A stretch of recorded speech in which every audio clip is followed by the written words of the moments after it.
Episodio 18 de Un nuevo paradigma de la realidad de Gonzalo Rodríguez Fraile, Fundación para el Desarrollo de la Conciencia.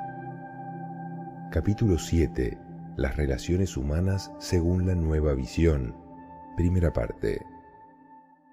A lo largo de la historia de la humanidad, el ser humano ha encontrado grandes dificultades para relacionarse armónicamente. Basta con observar los constantes conflictos bélicos a través de los que cada grupo trata inútilmente de imponer sus ideas en la falsa creencia de estar en posesión de la verdad o de la solución para los problemas humanos.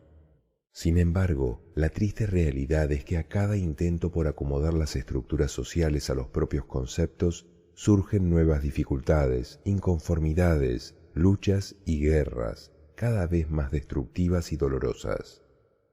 Todo ello muestra claramente que el camino de la imposición y el sometimiento a cualquier idea, por buena que parezca a quienes la defienden, no es el que conduce a la paz.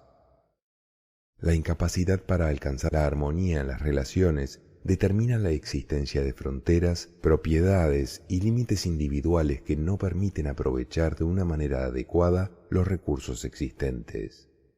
Se genera así una sociedad desequilibrada y caótica, donde cada quien lucha desesperadamente por alcanzar una posesión relativamente segura que le permita satisfacer sus necesidades individuales. No obstante, obcecados en ese esfuerzo, los individuos no comprenden que el verdadero problema está en su interior, pues al no saber relacionarse con los demás, anulan totalmente la posibilidad de compartir la riqueza existente, así como de encontrar la plena satisfacción de todas sus necesidades físicas, sociales y espirituales, alcanzando de este modo un estado de paz, armonía y felicidad. Los diferentes tipos de relaciones que los seres humanos establecen entre sí determinan la estructura social, pero además, analizada a lo largo de la vida, esa forma de relacionarse permite medir con bastante precisión las características de las limitaciones adquiridas por la personalidad humana.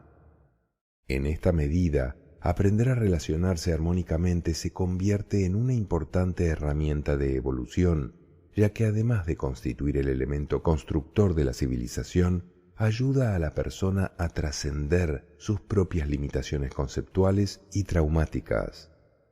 Así, al final de su constante lucha por encontrar satisfacción en las relaciones, el individuo puede acabar descubriendo los principios del amor, más allá de sus conceptos y limitaciones aprendidas, y puede, como consecuencia, reconocerlo como la única y auténtica guía interna para llegar a la felicidad personal. De esa forma, se puede aspirar a la construcción de una nueva civilización en la que no existan los conflictos personales ni las guerras entre los semejantes. El origen de los comportamientos humanos.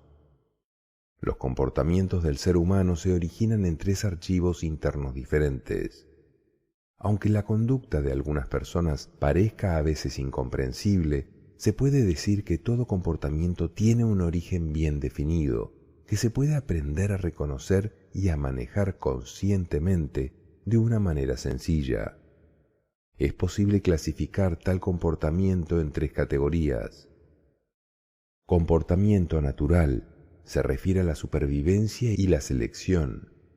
Es inocente porque está basado en las funciones del instinto que se expresan mediante la selección de las mejores cualidades de la pareja y la compatibilidad genética para la procreación. También se refiere a la búsqueda de todos los elementos necesarios para mantener la vida de forma óptima y de la manera más cómoda posible. Su propósito fundamental es mantener la vida. El comportamiento natural es el campo de las relaciones. Resulta básicamente insensible a las necesidades de los demás, ya que la persona se preocupa solo por sí misma y su conducta se puede interpretar como egoísta. Es un comportamiento puramente impulsivo que tiene que ver con el instinto de supervivencia y es inconsciente, automático y exento de sentimientos. Comportamiento aprendido se refiere a la condición cultural e intelectiva. A este comportamiento se le puede considerar ignorante porque está basado en traumas limitantes adquiridos en experiencias no comprendidas y en toda clase de conocimientos aprendidos y aún no verificados. El intelecto experimenta este tipo de conocimiento a través del proceso de analizar, investigar, concluir y obtener las consecuencias de la propia conducta que se pueden verificar. Su propósito fundamental es experimentar la vida. El comportamiento aprendido dificulta las relaciones porque lleva a realizar interpretaciones acerca del comportamiento de los demás basadas en suposiciones y creencias conceptuales.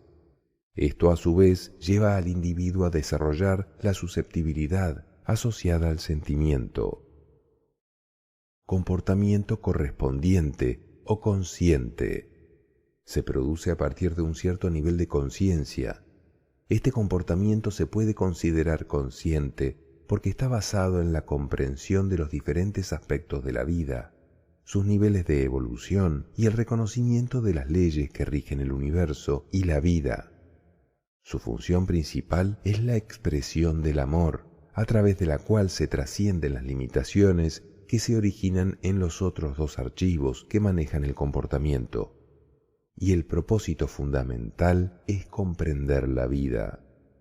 Las relaciones sustentadas en el comportamiento correspondiente siempre fluyen sin ningún inconveniente y alcanzan maravillosos niveles de satisfacción humana y social, puesto que aquel permite el desarrollo total de la aceptación.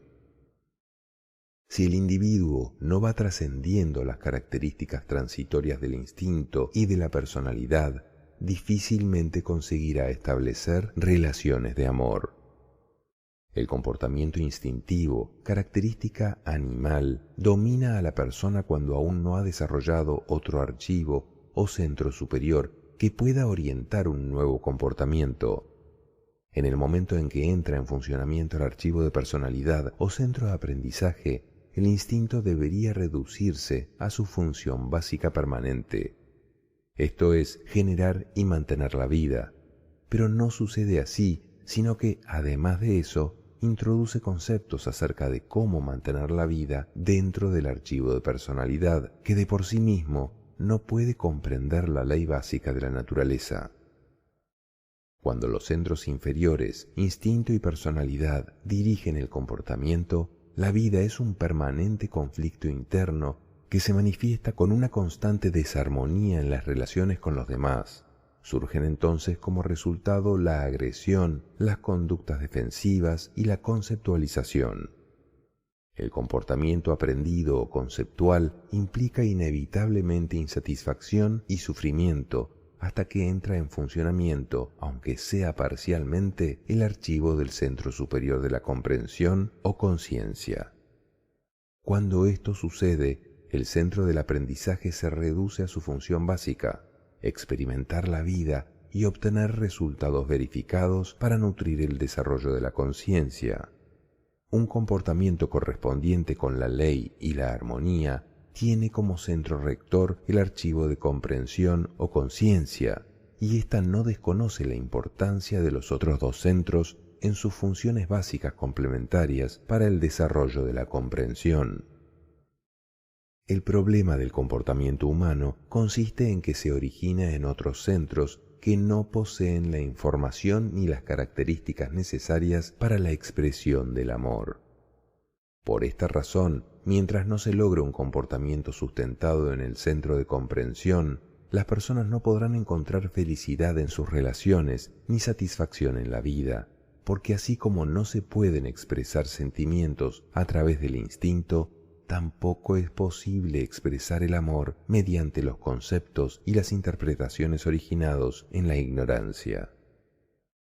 Es bueno recordar aquí otra vez las diferencias entre el amor originado en el centro de comprensión consciente y el cariño originado en el campo mental y en el sentimiento.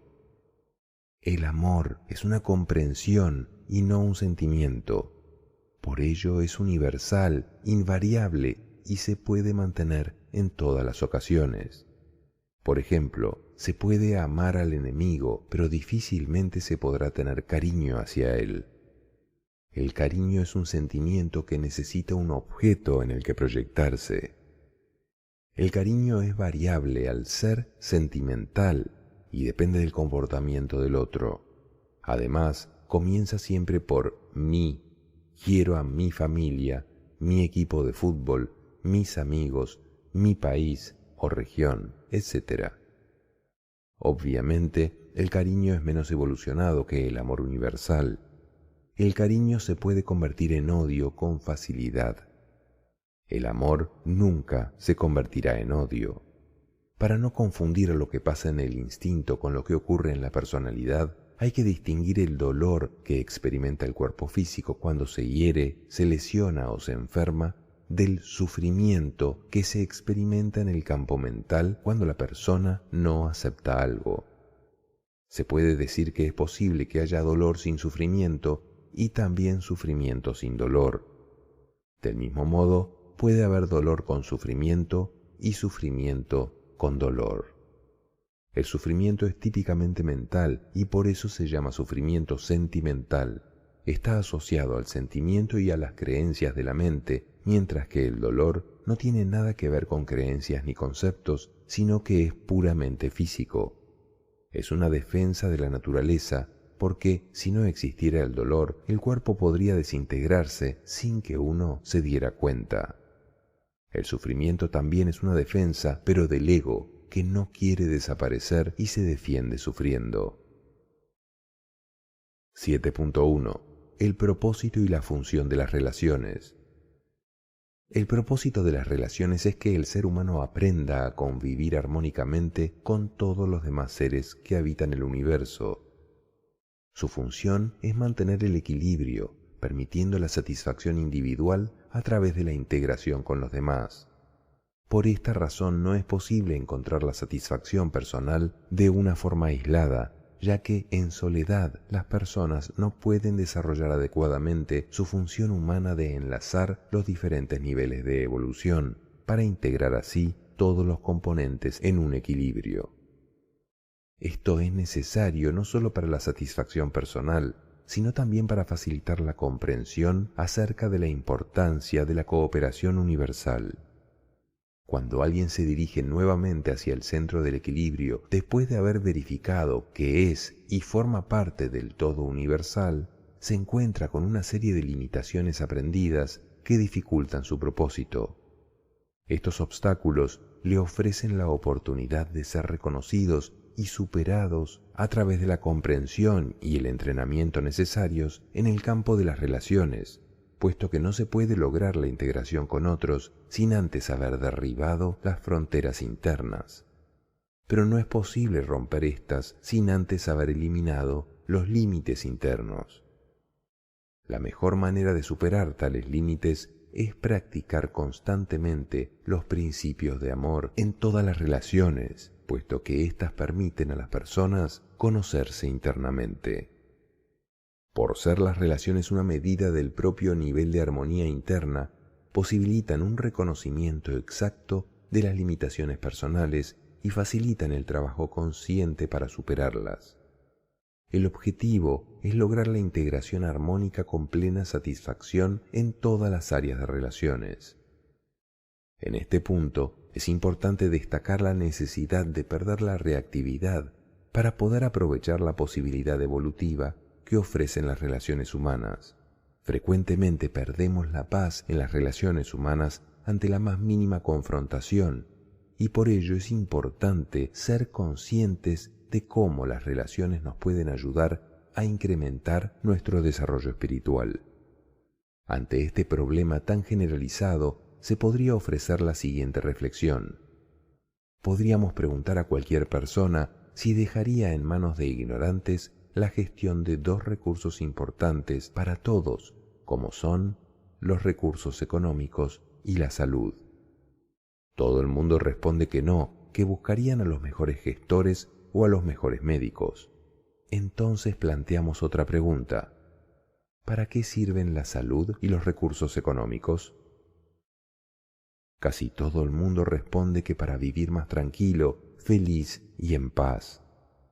Esta respuesta parece mostrar que la paz y la felicidad son todavía más importantes que los recursos económicos y la salud. Entonces, podemos hacernos la última pregunta. Si no estamos dispuestos a dejar nuestra salud o nuestros recursos en manos de ignorantes, ¿por qué dejamos nuestra paz tan fácilmente en sus manos? Cada vez que somos reactivos ante una confrontación, estamos haciendo precisamente eso, ya que solo un ignorante confronta a los demás, algo que nunca haría un sabio que siempre tiene presente su propósito de servicio. Ese propósito no es posible desde la confrontación, que siempre es una imposición del ego. Las relaciones constituyen un proceso constante de aprendizaje a través del cual, finalmente, se logra pasar de las relaciones de miedo, basadas en el instinto y sufrimiento, llenas de egoísmo, a las relaciones de amor, asentadas sobre la comprensión, en las que siempre hay mutua satisfacción.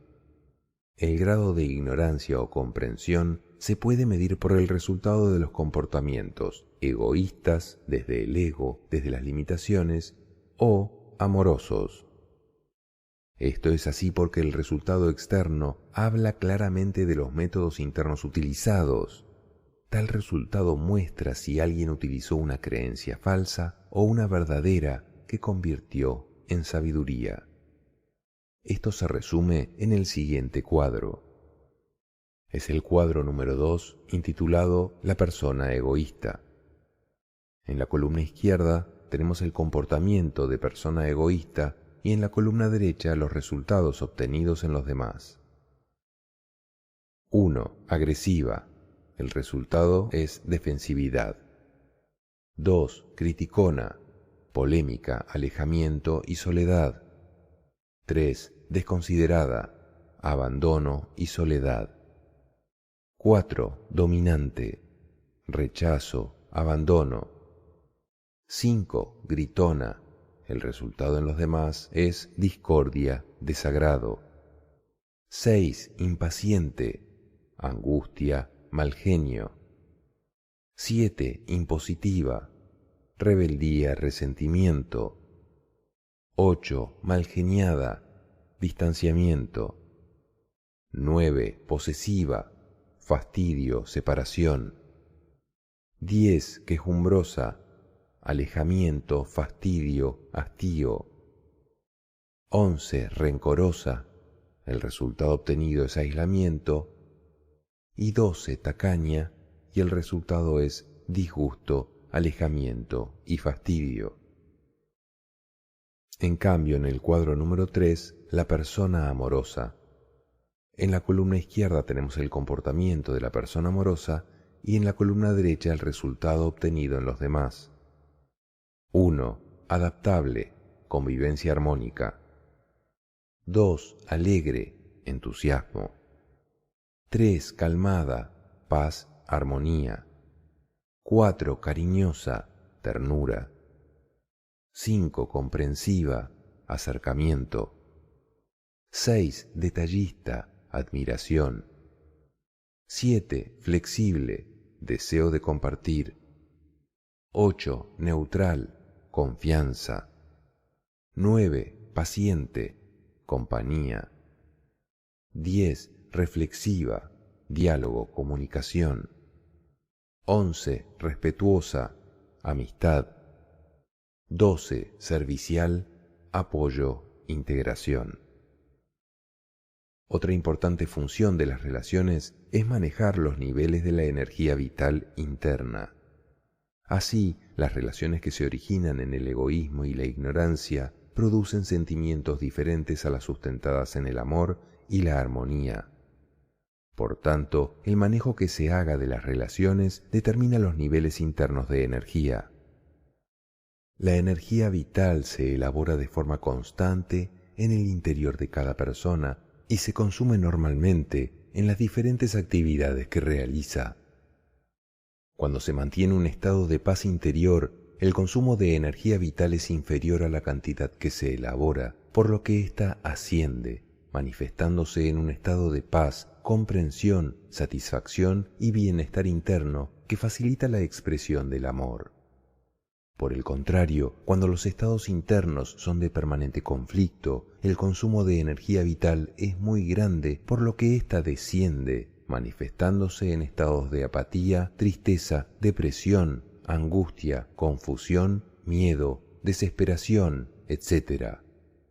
De ahí la importancia de manejar siempre las relaciones amorosamente desde la comprensión y la armonía.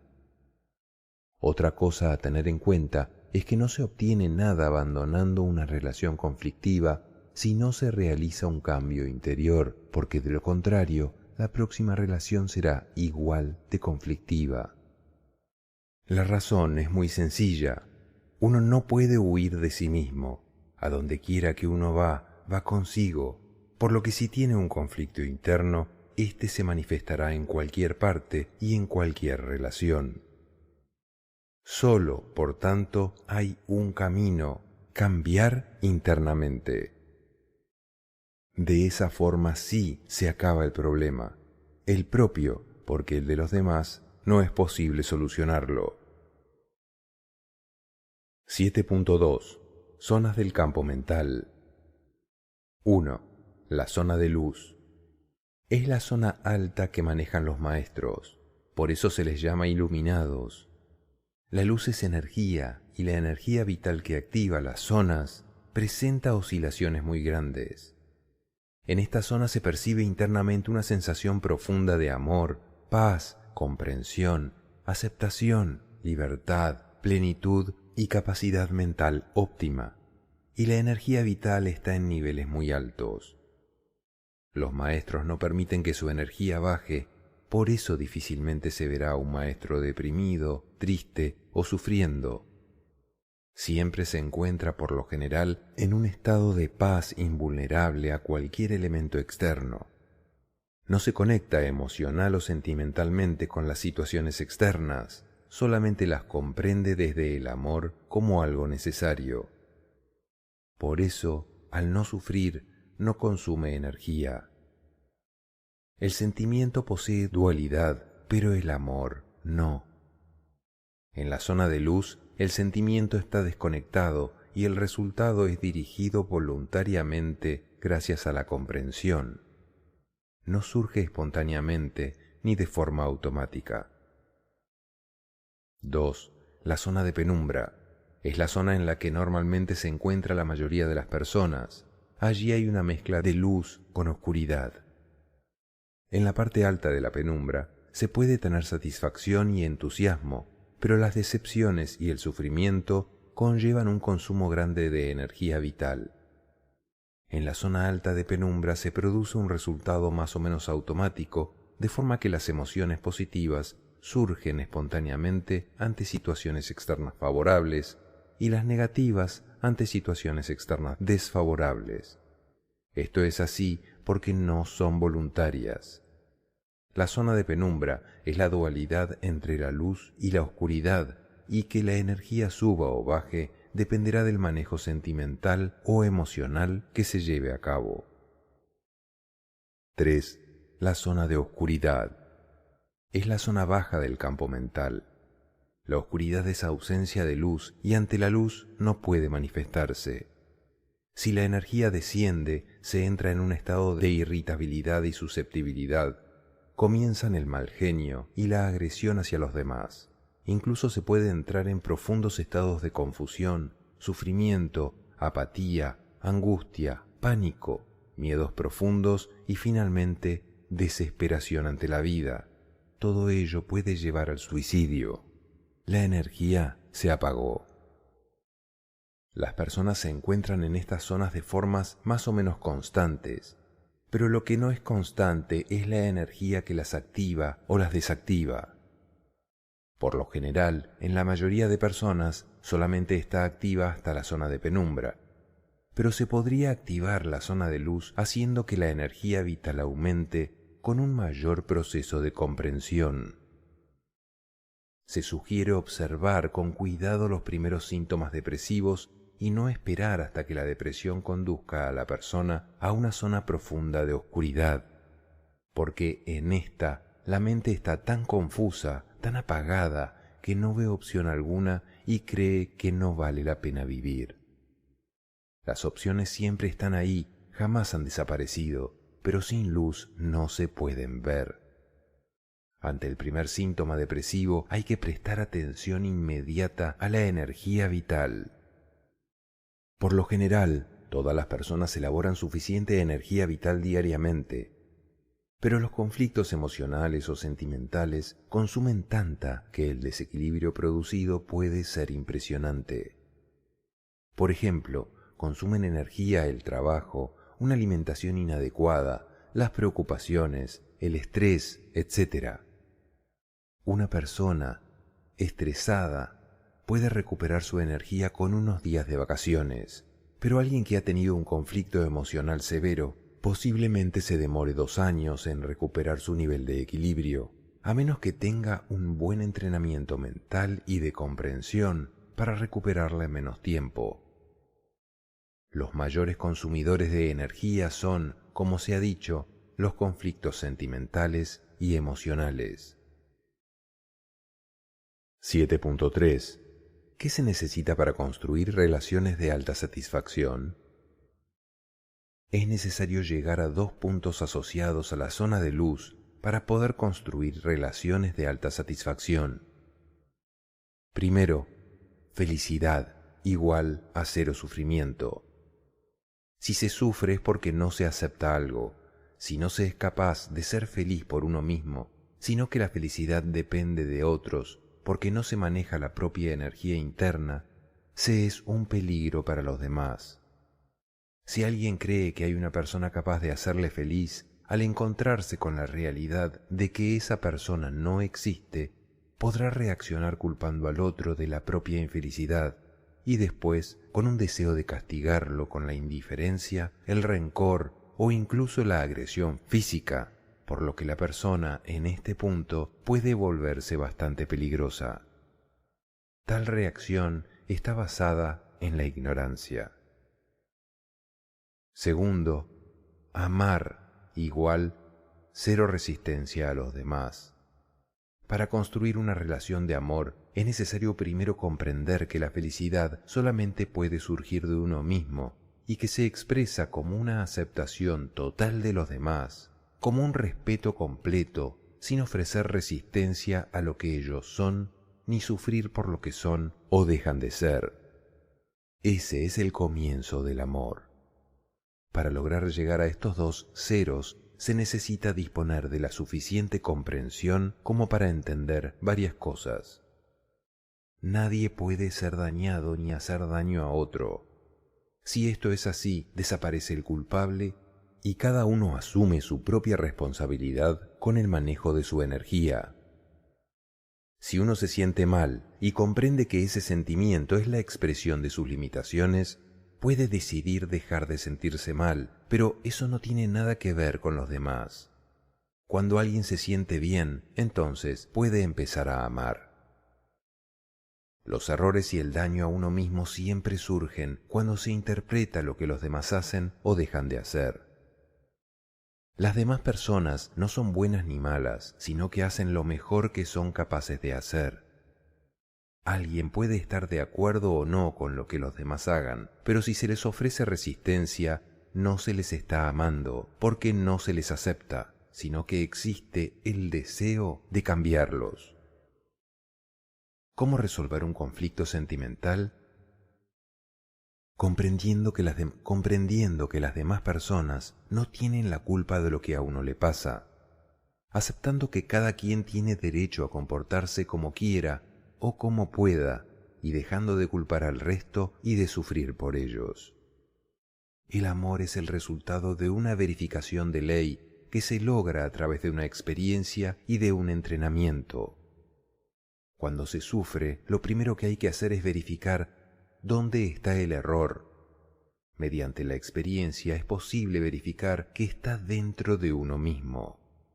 Una vez hecho esto, es necesario un entrenamiento para desmontarlo, después de lo cual seguirá un gran proceso de energía inagotable, cuya fuente es el amor. 7.4. la valoración del resultado del amor. Por ser el amor una característica de la comprensión y de la conciencia, y no del sentimiento, realmente es imposible sentir amor. Sin embargo, la mayoría de las personas está tan acostumbrada a operar desde el sentimiento que dejan al amor en un segundo plano de importancia, y a casi todos les resulta muy difícil pensar que pueda expresarse sin el sentimiento. Esto constituye el mayor de los errores en las relaciones y se debe a una valoración excesiva del sentimiento. También son origen de problemas el resto de conceptos aprendidos por la personalidad que, por ser variables, se convierten en un arma de doble filo para las relaciones. Así, en la mayoría de los casos, se termina actuando desde el egoísmo, lo cual da como resultado heridas que dañan o rompen muchas relaciones. Valorar el amor significa actuar siempre desde la comprensión, más allá de lo que se siente o cree, para conseguir un resultado de mutua satisfacción en las relaciones, donde lo más valioso es compartir el amor. En ciertas culturas se enseña que siempre hay que expresar exactamente todo aquello que se siente. A esto se le llama sinceridad y honestidad. Cuando se toman como valores estos principios, que en realidad no lo son, se termina expresando la propia ignorancia y actuando desde el egoísmo, puesto que todo aquello que se siente se origina en conceptos aprendidos y no en la verdad. Lo que realmente se expresa al actuar de esa forma es la imposición de las propias creencias a los demás para así sentirse bien, pensando que de este modo se está actuando conforme a unos valores. ¡Cuán grande es el error! En realidad, el valor es todo aquello que permite convivir en armonía compartiendo el amor. Por eso, con la expresión desde los verdaderos valores, siempre se obtiene un resultado de satisfacción mutua que enriquece toda relación. Al reconocimiento y expresión de los valores que sabemos que están presentes en todo ser humano, aún más allá de cualquier creencia y de todo sentimiento, se le ha llamado falsedad e hipocresía. Qué gran error pensar que un valor que yo no siento pueda ser falso. Qué gran error creer que puedo sentir el amor, la comprensión y la verdad.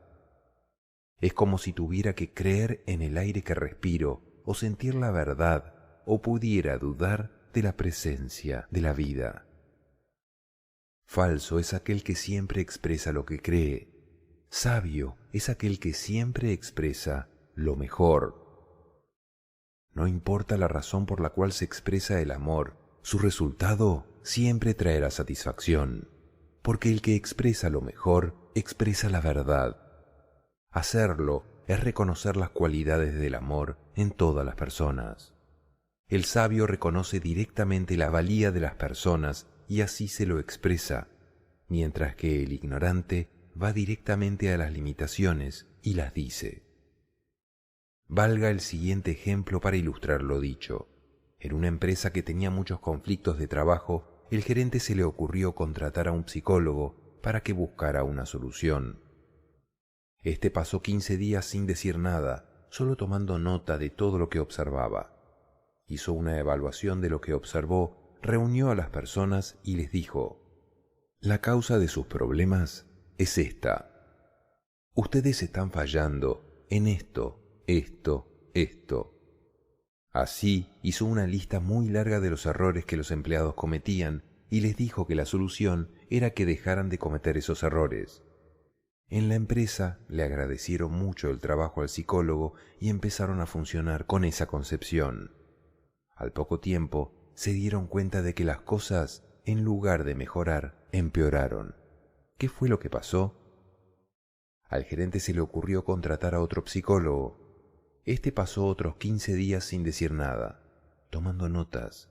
Después reunió a las personas y les dijo: quiero felicitarles porque miren la cantidad de cosas maravillosas que ustedes hacen bien. Lo único que necesitan hacer ahora es fortalecer más eso que ya hacen correctamente. Al poco tiempo empezaron a obtener resultados extraordinarios. El segundo psicólogo minimizó los errores y resaltó las virtudes, mientras que el otro hizo lo contrario. La falsa creencia de que lo más valioso que se tiene es la autenticidad, conformada por los gustos, conceptos y creencias, y el derecho a tener satisfacción en la vida, lleva a luchar para defender esto. Entonces se trata de imponer las propias creencias y gustos personales. Se desea tener muchas cosas y retener a las personas porque se las necesita para la propia satisfacción. Sin embargo, estas actitudes producen el efecto contrario al deseado. El resultado de esa falsa valoración es el sufrimiento. En la defensa de la propia autenticidad no se permite la integración, por lo cual las relaciones se acaban, las personas se alejan, las cosas ya no satisfacen y la queja es la constante herramienta de trabajo. La verdadera valoración consiste, por el contrario, en comprender que solo hay una forma de encontrar satisfacción total, y es la integración de todo opuesto en un solo resultado de amor. Para lograr esto basta con valorar las relaciones por encima de cualquier individualidad y convertirlas en relaciones de amor, que se reconocen porque resultan en mutua satisfacción. Pero para alcanzar esa mutua satisfacción es necesario admitir que todos tienen razón, ya que en la comprensión todos somos iguales, puesto que ésta siempre lleva al mismo sitio, al reconocimiento de la verdad. Por lo tanto, nadie es auténtico en sus verdaderos valores y no hay nada que defender. Las relaciones se producen por integración, en un contexto en el que para cada uno lo más importante es la felicidad del otro y las decisiones son algo totalmente secundario.